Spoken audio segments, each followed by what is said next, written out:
घर के अंदर भी हालात ये हो गए, एक भाई जरा ज्यादा पैसे कमा ले, दूसरा जरा गरीब रह जाए। और वो गरीब अगर अपने अमीर भाई से मोहब्बत करता हो, उसके पास आना जाना रखता हो, तो उसके घर में औरत कहती है लालच से आते जाते हैं। उसे तो अपने भाई से मोहब्बत है, तो ये कह रही है लालच है और इन्हें कोई हमारी हमदर्दी रखी है। इमाम अपने किसी मुक्तदी से मोहब्बत रखे तो बोले इन्होंने तो दो चार लोग अपने हाथ पे ले लिए कि इमामत न छूट जाए, तो फिर ये लड़ाई लड़े इमाम सबसे, किसी से मोहब्बत न करे, लड़ाई लड़ेगा तो इसकी खैर ना, बगैर लड़े तो इसके चौराहों पे फजीते हो रहे हैं। और अगर ये लड़ने लगा बेचारा, मेरी सरकार से अपील है, गुजारिश है कि सारे इमामों को एक रिवॉल्वर का लाइसेंस दिया जाए दिफा के लिए। भाई सिर्फ बस यह है, भरम रहेगा इमाम को मेरे पास है 315 का, और मुक्तदी को भी जरा भरम रहेगा कि इमाम ऐसा नहीं है, हल्के में मत लेना। बोले ये तो कसम खा के आया है कि दुआ से जन्नत में पहुंच जाओ या दवा से जन्नत में पहुंच जाओ, पहुंचा के जन्नत में मानूंगा।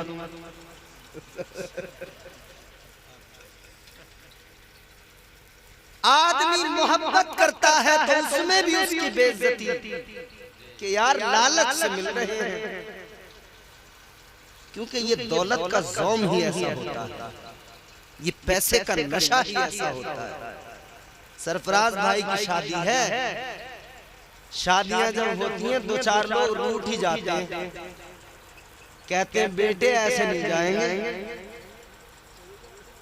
पंचायतें जा रही है इकट्ठी होके, अरे कि मान जाओ चलो छोड़ो, अब बेचारे की गलती है ना है, जाकर कहना पड़ लिहा के साथ जो गलती हुई माफ कर दो, मगर गलती की माफी तो मांग रहा है, मगर ये सोच रहा है दिल में कि बेटे आज तू माफी मंगवा ले, जब तेरे अल्लाह का भी आएगा तो खैर मैं भी नहीं छोड़ूंगा तेरी माफी, तुझसे मंगवाऊंगा मैं। समझ रहे हालात यार है क्या बना दिए, बदले चल पड़े बदले। आकर लोगों ने जोर लगा, अभी मैं एक शादी में गया, शादी में जलसा भी हुआ, 2 घंटा जलसा लेट हो गया। मैंने कहा भाई हम टाइम से आ गए, तुम जलसा क्यों नहीं शुरू करते? बोले लड़के का बड़ा भैया नहीं मान रहा। बोले उसे मना रहे हैं, तो मैंने कहा यार उसे मनाओ, हमें दूर से बुलाया कि हमारा काम खराब कर रहा जी, हमें करने दे अपना काम, जलसा करने आए भाई, तेरे मारने मनाने के चक्कर में हम एक जगह जलसे में गए तो किसी का इंतकाल हो गया, बोले मौलाना इंतकाल हो गया। मैंने कहा भैया हो गया, अल्लाह की मर्जी, मैंने थोड़ी मार दी जी जी, या तो ये हो तुमने मार दिया। याद रखना शादियों के अंदर भी लोग एक दूसरे को जरा सी इज्जत नहीं दे रहे। अगर जरा सी रोटी अच्छी कर दी तो फिर उसका ढिंडोरा पीट रहे हैं, हमारा ऐसी रोटी ना दी गाँव में आज तक किसी ने जैसी हमने रोटी दी। रोटी खिला के उसका चर्चा करने वाले, तबसरा करने वाले, याद रखना ये खिलाने की तौफीक अल्लाह ने दी है, तो खिला, तबसरे न कर, तज़किरे न कर, क्योंकि अल्लाह ताला अपने उस बंदे से बड़ा राजी होता है जो बंदों को खिलाया करता है, जो मखलूक को खिलाया करता है, और खिलाने वाले का रिज़्क़ कभी कम नहीं होता। हजरत मूसा अलैहिस्सलाम से एक आदमी ने कहा था, ऐ पैगंबरे खुदा, आप अल्लाह की बारगाह में, आप अल्लाह से हम कलाम होते हैं, आप अल्लाह से बातचीत करते हैं, कोहे तूर पे जाते हैं। ऐ पैगंबरे खुदा, मैं बड़ा गरीब आदमी हूँ, अब मेरा एक मारूजा है, अल्लाह की बारगाह में जाएं तो मेरी ये गुजारिश पेश कर देना, कह देना कि ऐ मेरे मौला, मेरे रिज़्क़, मेरे मुकद्दर में जितना रिज़्क़ है, सारी जिंदगी का मेरा रिज़्क़ अल्लाह ताला मुझे एक ही वक्त में दे दे। पूरी जिंदगी का जितना रिज़्क़ है, बेशक बेशक, पूरी जिंदगी। एक आदमी चले जाओ, एक आदमी ना, तो फिर मैं भी कहता हूँ मुफ्ती गुलफाम की तरह,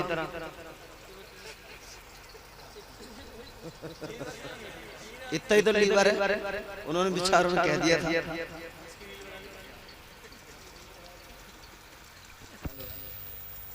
समझ में आ रहा भाई साहब? आ रहा है समझ में? तो अब जरा थोड़ी देर ऐसी तवज्जो से सुनते रहो। क्या बात कर रहे थे? हजरत मूसा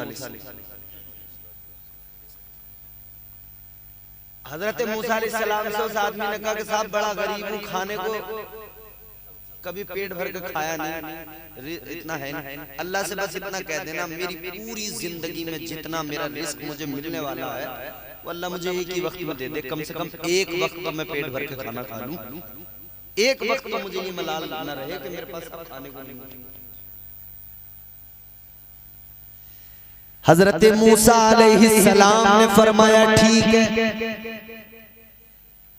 पैगंबर खुदा हजरत मूसा अलैहिस्सलाम अल्लाह की बारगाह में गए, उसका मारूजा पेश कर दिया। ऐ मौला, वो फला बंदा कहता है मेरी जिंदगी का सारा रिज़्क़ अल्लाह मुझे एक बार में अता फरमा दे कि कम से कम मैं एक दिन, एक वक्त तो बगैर फिक्र किए पेट भर के खाना खा सकूं। अल्लाह ने फरमाया ठीक है, दे दिया जाएगा। हजरत मूसा अलैहिस्सलाम आ गए और उससे फरमा दे वो तेरा काम हो जाएगा, चलेगा। वक्त गुजरा, कुछ वक्त गुजरने के बाद में एक रोज हजरत मूसा अलैहिस्सलाम जब उधर से गुजरे तो आपने देखा वही आदमी जिसने कहा था मेरी जिंदगी का सारा रिज़्क़ एक बार में मुझे मिल जाए, आपने देखा उसके यहाँ भीड़ लगी है, लोग खा रहे हैं, आ रहे हैं। हजरत मूसा अलैहिस्सलाम हैरान हुए, ये कैसे खिला रहा है? खाने वालों से पूछा भाई माजरा क्या? बोले माजरा रोज लंगर चल लिया, रोज। हजरत मूसा अलैहिस्सलाम हैरान हो गए, इसका तो जो कुछ था रिज़्क़ एक बार में दे दिया अल्लाह ने, अब इसे रोज कहां से आ रहा है जो लोगों को खिला रहा? अल्लाह ताला की बारगाह में हजरत मूसा अलैहिस्सलाम ने अर्ज किया, मौला ऐ मेरे परवरदिगार ये क्या माजरा है? अब सुनना, बड़ा लतीफ जुमला है। परवरदिगार ने फरमाया, ऐ मूसा ये आदमी बड़ा चालाक निकला। या अल्लाह क्या मतलब? फरमाया परवरदिगार ने मैंने इसको इसकी सारी जिंदगी का रिज़्क़ एक बार में दे दिया, अता कर दिया। ये आदमी चालाक निकला, इसने खुद नहीं खाया, दूसरों को खिला दिया, मेरे बंदों को खिला दिया। इसने जब मेरे बंदों को खिलाया तो मेरा वादा है जो मेरे बंदों को खिलाता है मैं उसका रिज़्क़ बढ़ा देता हूँ। अल्लाह ने फरमाया ये बंदों को खिलाता है मैं इसका रिज़्क़ बढ़ाता हूँ, ये रोज खिलाता है मैं रोज अता करता हूँ। पता लगा ये जो खिलाने की तौफीक है अल्लाह की जानिब से है। चैन से आराम से खिलाओ, लोगों पे इसके तब सिरे ना करो। अब लोगों को ये न बताओ कि हमसे बड़ा खिलाने वाला कोई नहीं। कई लोगों की आदत होती है, जुबैर हसानी साहब घर लेके जाएंगे या आप किसी वजह से आप किसी काम से उनके घर चले गए, सलाम अलैकुम, वालेकुम अस्सलाम, बातचीत हो रही है, बोले लो रोटी खा लो, खाना खाना, अरे कहना मैं नहीं खाना, अरे कैसे कैसे जाओगे खाना खाओ, बिठा लिया जबरदस्ती, बोले यार हमने कोफ्ते बनवाए खा के, कोफ्ते सामने आ गए दस्तरखान, सुभानी साहब जी दस्तरखान पे आ गए सामने। अब जब सामने आ गए तो बेचारा मजबूर था कि यार अब ये जिद कर रहे हैं तो खा लो, तो बोले खा लो, खा लिया। खाने के बाद में साहब आ गए, रात को खा के आए, सुबह को चौपाल पे जैसी बैठे हैं तो खिलाने वाला वहां जिक्र कर रहा, बोले साहब कल तो हमने गोश्त मंगाया नगली से, हमने कहा आज कोफ्ते बन, बड़ा दिल कर, अरे बोले वो गोश्त भी उसने बड़ा बढ़िया दे दिया, बोले वो जो कोफ्ते हमने बनवाए हैं, बोले इसकी अम्मी ने बड़े बढ़िया बनाया, मजा आ गया। बोले भाई तुमने तो खाए थे, बताओ कैसे थे? तो अब इसे बेचारे को ना चाहते हुए भी कहना पड़ेगा कि हाँ साहब बड़े अच्छे थे। खिला के 4 आदमियों में रुस्वा करना, ये कौन सी बात? खिला के लोगों के दरमियान रुस्वा न किया करो, इज्जतें न उछाला करो। अल्लाह ताला खिलाने वालों से राजी होता है, मगर एक बात याद रखना, इन्नमल आमालु बिन्नियात, आमाल का दारो मदार नियत पर होता है। अच्छी नियत से खिलाएगा, सवाब की नियत रख के खिलाएगा, अल्लाह ताला राजी होगा, अल्लाह रिज़्क़ में भी बरकतें अता फरमाएगा। और अगर अपनी वाहवाही के लिए, नामो नमूद के लिए खिलाएगा तो याद रखना, रियाकारी जिस अमल में हो वो अमल बारगाहे खुदा में मकबूल नहीं होता। बेशक बेशक, सुभान अल्लाह। नारे तकबीर, नारे रिसालत, नारे गौसियत, मसलके आला हजरत, फैजाने आला हजरत, जश्न शादी खानाबादी, हजरत अल्लामा इम्तियाज रजा बरकाती, सुभान अल्लाह सुभान अल्लाह। आजकल हमारे यहाँ काम ज्यादातर दिखावे वाली है जी। अभी मैंने सोशल मीडिया पर एक वीडियो देखी, गले में नोटों का हार जो दूल्हा के डाला ना तो इतना लंबा था कि 2-3 आदमी पकड़े हुए खड़े थे। मुझे ईमानदारी से बताओ, इसमें बगैर, इसमें दिखावा ही तो है या और कुछ? जी। और वो बहनोई जो लेकर आते हैं ना, 1 लाख का हार डाला साहब भाई ने, भाई 1 लाख का डाल के बारात वापस आती सुबह को ले ले अपने 1 लाख का हार, और उस पर रखवा के लेता भाई पैसे 1 लाख के 25 तो कम से कम लेगा। तो इस भाई से पूछो, भाई तू साले की शादी में आया था या यहाँ तू तिजारत करने आया था? भाई तिजारत करने आया, और इसका कब्जा नहीं था 1 लाख का, उधार लाया दुकान वाले से। बोले टेंशन मत लो, हार जू का तू ला के दूंगा, ऊपर से इसका किराया दूंगा तुम्हें। भाई इससे खरी आमदनी क्या होगी? जाते ही पैसे बढ़ रहे हैं। ये भी चक्कर नहीं है कि माल बिकेगा नहीं बिकेगा, माल बिका हुआ। अब साला बेचारा कुछ कह नहीं सकता, भाई से अगर कुछ कह दिया और भाई अगर बितक गया तो तमाम शादी में बवाल हो जाएगा। फिर सब भूल भाल के लोग भाई के पीछे लगे, अरे भाई नाराज हो गए, अरे भाई नाराज हो गए, इन्हें मनाओ। भागे फिर रहे हैं भाई के पीछे, भाई कूदा कूदा फिर रहा, भाई थोड़ी बस मार यार। तो ये लंबे हाथ लेके भाई क्या जरूरत है, तेरा 500 रुपए का तोहफा देने का कब्जा है, तू 500 रुपए का तोहफा दे, मत कर दिखावा है। इसमें बेइज्जती नहीं होगी, तेरी जितनी हैसियत जितना कब्जा उतना दे दे, लेने की तवक्कुल से मत दे। बच्चा पैदा हुआ तो बोले भेली जाएगी, भेली 15 किलो रसगुल्ले बनवा के ले गया, अरे बड़ी खुशी है, लड़का पैदा हुआ है। 15 किलो रसगुल्ले ले गया, 2000 या 3000 के मिले, तो बेचारी सास अब 15 किलो रसगुल्ले के अगर 3000 हो रहे तो 6000 दे रही है। इतने तो उसने न कमाए, जिसने बनाए थे वो भट्टी पे झुलसा था जो खड़े हो गए, जितना ये दामाद कमा के ले गया जी। ये तो मिल जाए बस मौका, खुखार हो गया, खुखार भाई। याद रखना, इज्जत नफ्स का ख्याल किया करो, काम दिखावे के लिए न किया करो, रियाकारी में न किया करो। शादियों में इतना दिखावा हो रहा है, पहले तो रोएंगे, अरे साहब क्या करने हैं, बड़ी महंगी शादी हो रही है,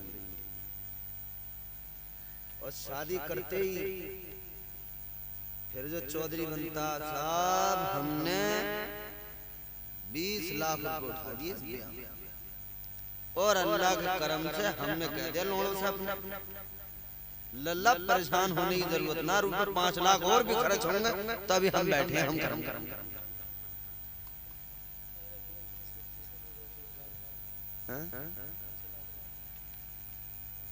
और दिखावा इतना, हर एक चीज में दिखावा, हर एक चीज में दिखावा। अल्लाह रहला करे। याद रखो, दिखावा ना किया करो। अल्लाह ताला ने जिस तरह हर मोड़ पर आपकी मेरी इज्जत का भरम रखा है, इसी तरह आपको और मुझे चाहिए हम अपनों की इज्जत का भरम रखा करें। बेशक बेशक बेशक, सच्चाई। भाई की शादी हो रही है जी, लग जाओ। अरे भाई की शादी में भी अगर हम भाई का अपने भाई को परेशान करेंगे, घर की बदनामी होगी, बेइज्जती होगी, छोड़ दो सारे गिले शिकवे। भाई तेरी शादी है, मैं तेरे साथ खड़ा हूँ, हर अच्छे बुरे में, सुख दुख में अपनों के साथ खड़े रहेंगे। ये जमाना बड़ा शातिर है, नजर देखना,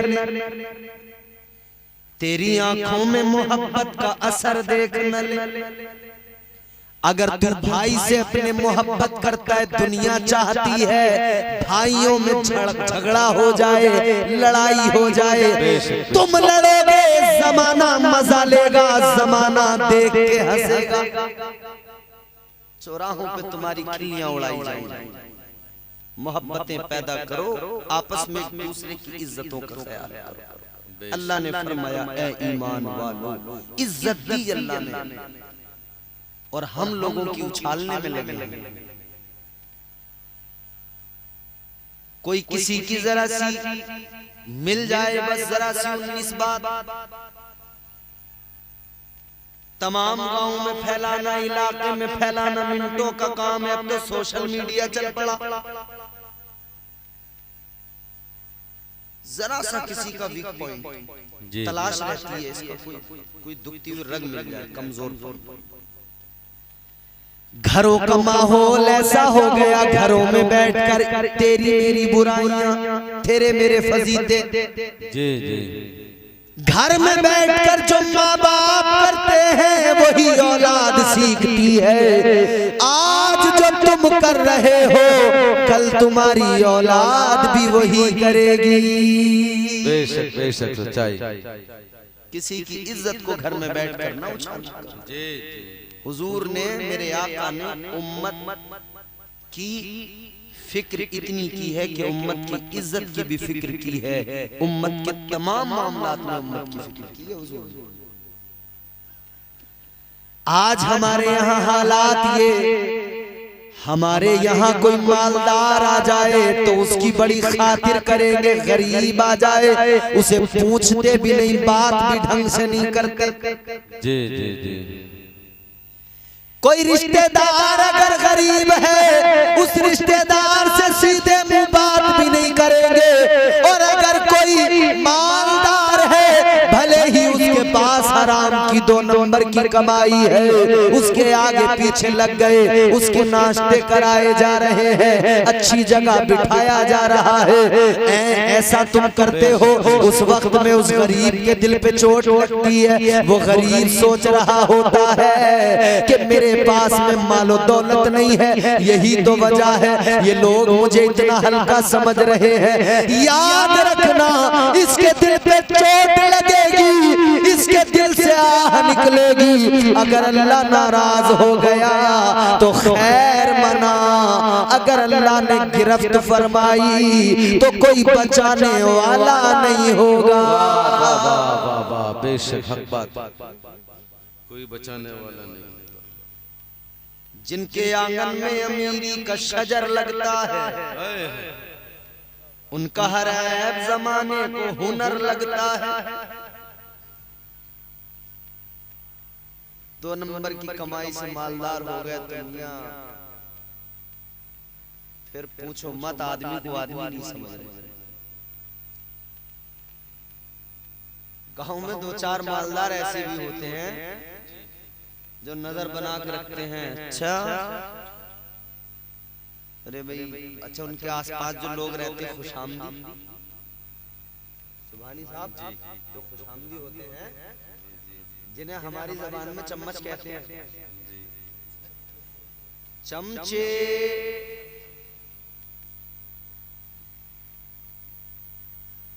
ये बड़ा काम खराब करते हैं। चमचे कहते हैं ना पतीली से ज्यादा ढक्कन गरम, वो वाला हिसाब।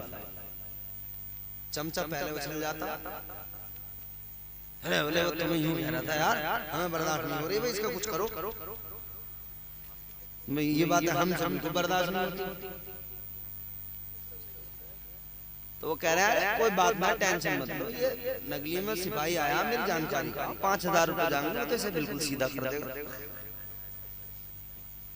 किसे सीधा करवाएगा? अपने मोमिन भाई को। चल करवा ले सीधा, कितना सीधा करवाएगा? थाने में बंद करवा देगा, पिटाई करवा देगा, 1 दिन बंद करवाएगा, 2 दिन बंद करवाएगा, 4 दिन 6 दिन, आखिरकार वो आ ही जाएगा। इसे सीधा करने के चक्कर में ये भी याद रख लेना कि मैं इसे अगर यहाँ परेशान करूंगा तो कब्र में फरिश्ते भी मुझे तबीयत से सीधा करेंगे। बेशक बेशक। ये इस वाली पुलिस से नहीं कहेगा ये गरीब, ये तो अल्लाह की पुलिस से कहेगा। ये अल्लाह की बारगाह में कह देगा मालिक परेशान कर रहा है मुझे, मालदार है इसलिए। अल्लाह अपनी पुलिस लगाएगा। फिर इस वाली पुलिस का पटा इतना खतरनाक होता है, उस पर जब उस पर लिखा हुआ था आन मिलो सजना, जैसे मारा है ना वो दरोगा सिपाही, तो जो काम नहीं भी किया होता है उसे भी कबूल कर ले, बोले हाँ मैं नहीं करा था। जब इसकी मार पे ये आलम, तो सोच अल्लाह की पुलिस की मार कैसी होगी। फरमाया गया जब फरिश्ते आएंगे और मारेंगे, ज़र्ब लगाएंगे, एक ज़र्ब के अंदर 70 गज जमीन में बंदा अंदर धंस जाएगा। बेशक बेशक बेशक सच्चाई। तू करवा लो सीधा, मगर ये ध्यान रख, तुझे जो कब्र में सीधा करा जाएगा वहां तो कोई नहीं आएगा। यहाँ तो इस गरीब का कोई ना कोई तो हो ही जाएगा खड़ा इसके लिए, मगर वहां तेरा कोई नहीं होगा। आज ले उनकी पनाह, आज मदद मांग उनसे, कल न मानेंगे कयामत में अगर मान गया।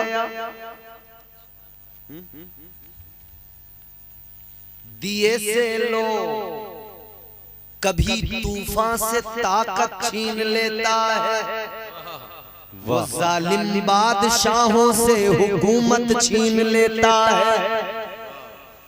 बहुत ही सादगी से तुम गुजारो जिंदगी अपनी, हवा में उड़ने वालों से वो शोहरत छीन लेता है। वो बड़ी ताकत वाला है, वो हमारा रब परवरदिगार।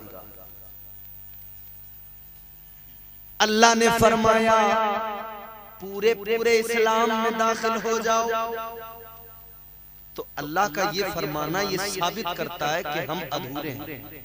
जी अल्लाह ने फरमा दिया है तो बात बिल्कुल क्लियर है, हम अधूरे तो हैं। अगर पूरे इस्लाम में दाखिल हो गए होते तो हमारा चेहरा इस्लामी होता। पूरे इस्लाम में दाखिल हो गए होते तो हमारा लिबास इस्लामी होता। पूरे इस्लाम में दाखिल हो गए होते तो हमारा हर काम इस्लामी होता। हमारे घर में शादी ब्याह होता, उसमें भी इस्लाम नजर आता। वाह वाह वाह, सुभान अल्लाह सुभान अल्लाह। सरफराज भाई अल्लाह आपका भला करे, आपकी शादी में बरकतें हो, अज़दवाजी जिंदगी आपकी बेहतरीन हो, खुशियां ही खुशियां हो। आपने आका के जिक्र की महफिल सजाई है अपनी शादी में जी। यही अलामतें हैं जिनसे पता लगता है कि इस शादी में इस्लाम है या दुनियादारों की शादी है। वरना तो लोग मियां नाच नहीं रहे डीजे बजा बजा, शर्टें उतार उतार। गर्मी में देखो तो पानी डाल रहे हैं एक दूसरे पे, शर्टें उतार उतार घुमा रहे हैं। बावला हूं मैं बावला, बावला हूं मैं बावला। अच्छा तू बावला, अल्लाह ने तुझे अच्छा खासा बनाया था, तू बावला कब से हुआ?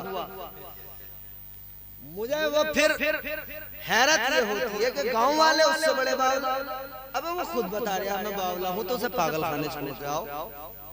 क्यों रखे हुए गांव में? उसकी हरकतें बता रही है, वो साइड घुमा रहा है, पानी डाल लिया है, लौट रहा है नीचे और कह रहा बावला हूं मैं बावला। तो उसे उठाओ पागल खाने में डालो। क्या कर रहा है उसका गांव में? करंट के झटके लगेंगे, खुद सही होगा। मगर साहब अल्लाह रहम, यह हमारी नौजवान कौम रातों रात इनसे ठुमके लगवा लो और फिर वो वीडियो बना बना के उसकी फिर स्टेटस लगाते हैं। स्टेटस ऐसे लगा रहे हैं फख्र के साथ, ओहो मजा आ गया साहब रात डीजे में। स्टेटस का माना जानते हो? स्टेटस का मतलब ये पढ़े लिखे लोग बताएंगे, स्टेटस का माना होता है औकात। क्या औकात, हैसियत। तो स्टेटस लगाते हुए ख्याल रखा करो कि ये मैं स्टेटस नहीं लगा रहा, बल्कि मैं दुनिया को अपनी औकात दिखा रहा हूँ। अगर नाच गाने की डालेगा स्टेटस तो तू गोया बता रहा है ये मेरी औकात है, मैं एक नचनिया हूँ। और अगर तू मुस्तफा की नाते लगाएगा तो दुनिया को पता लगेगा ये मुस्तफा का दीवाना है। तो अपनी औकात ये बनाओ कि हम हुजूर के गुलाम, इससे बड़ी कोई औकात हो ही नहीं सकती यार। सबसे बड़ी औकात ये है कि हम हुजूर के गुलाम। सबसे बड़ी हमारी, इसके आगे हम कुछ नहीं है। हम हुजूर के नौकर हैं, अदना से गुलाम, हुजूर के दर की खाक, हुजूर के दर के कुत्ते, क्योंकि हमें जो कुछ मिला है हुजूर की ही बारगाह से मिला है, हुजूर की ही। हम तो बस इतना कहते हैं जो मेरे इमाम ने कहा, आला हजरत ने कहा, उन्हें जाना उन्हें माना, न रखा गैर से काम, उन्हें जाना उन्हें माना, न रखा गैर से काम। लिल्लाहिल हम्द में दुनिया से मुसलमान गया। बस ये है हमारी जान है इश्क़ मुस्तफ़ा, रोज वुज़ू करे खुदा, जिसको हो दर्द का मजा नाज़े दवा उठाए। अपनी हैसियत बस इतनी बनाओ कि हम हुजूर के गुलाम। इस्लाम में पूरे पूरे दाखिल हो जाओ, मतलब तुम्हारी शादियां भी हो तो इस्लामी हो, नाच गाने न हो, हुजूर का जिक्र करो, खेल तमाशे न हो, हुजूर का जिक्र करो, फजूल बकवास बाजियां न हो, हुजूर का जिक्र करो, हुजूर का जिक्र सुनो। पूरी शादी के अंदर, पूरी तकरीब के अंदर, पूरी शादी में, पूरी तकरीब में मियां कितनी चीजें हैं जो हमारे यहाँ रस्म और रिवाज के नाम पे आई हैं। इमाम साहब, मंडा, हल्दी, लड़की की शादी है तो माइयों को उठाना और जाने क्या क्या, ये तमाम चीजें। फिर शादी वाला दिन आएगा तो उसमें 10-20 रस्में हजरत, सारी रस्में हैं। लेकिन पूरी शादी के अंदर, सरफराज भाई की शादी है, पूरी शादी में सबसे ज्यादा इंपॉर्टेंट क्या है? सिर्फ निकाह। क्या है बोलो? ये हुजूर की सुन्नत है, निकाह। बारात में कितने आदमी जाते हैं? कम से कम 200, 250। लड़ाइयाँ होती हैं ना साहब, हमारे आदमी ज्यादा है, हमारा परिवार है, हमारी रिश्तेदारी है, हमको ऐसे ऐसे हैं। 250 आदमी की बारात जाएगी साहब हमारी, उससे कम नहीं है। वो बेचारा लड़की वाला, उसकी धड़कनें तेज हो रही। अरे बोले कुछ कम कर लेते, 200 भी आते ना जी, 250। 250 आदमियों की बारात तैयार हो गई इधर से, और उधर से लड़की वाले के लिए कुछ मेहमान हुए, बिरादरी का खाना, उसमें कुल मिला के अगर सारा कैलकुलेशन करोगे पूरा टोटल 1000 आदमी तो हो ही जाए, 800-1000 कम से कम नॉर्मल से। मैं कहता हूं 1000 लोग ही मान लो, 1000 लोग एक शादी की तकरीब में जमा हुए, इन्होंने खाया पिया, रोटियां फेंकी ऐसी आधी आधी तोड़ के, टेबलों के नीचे तमाम इन्होंने रोटियां फेंक दी, जरा बोटी समझ में ना रही तो फेंक दी, प्याले प्याले उलट दिए। पहली बात तो ये सुन लो, ये रोटियां जो तुम फेंक रहे हो, अब किसी शादी में अगर दिल कहे कि ये रोटी फेंक दे, रोटी का टुकड़ा हाथ में पकड़कर उनको याद कर लेना, जिन बच्चों को ये रोटी नसीब नहीं हो रही, वो फलस्तीनी इस रोटी को खाने को ये रोटी नहीं है, और वो बिलक रहे हैं, सिसक रहे हैं, तू फेंक रहा है, उन्हें नसीब नहीं हो रही है। रोटी फेंकने से पहले उन फलस्तीनी मजलूमों की भूख याद कर लेना, शायद तेरे हाथ थरथरा जाए, शायद तेरे हाथ थरथरा जाए। तू जितना अपना फेंक रहा है ना, इतना तो बर्बाद तुम जितना कर रहे हो वहां लोग तरस रहे। बात पूरी कर लो, यहीं खत्म करो, चलो माने ना जी कर दे सलाम सलाम कर दे पूरी सलाम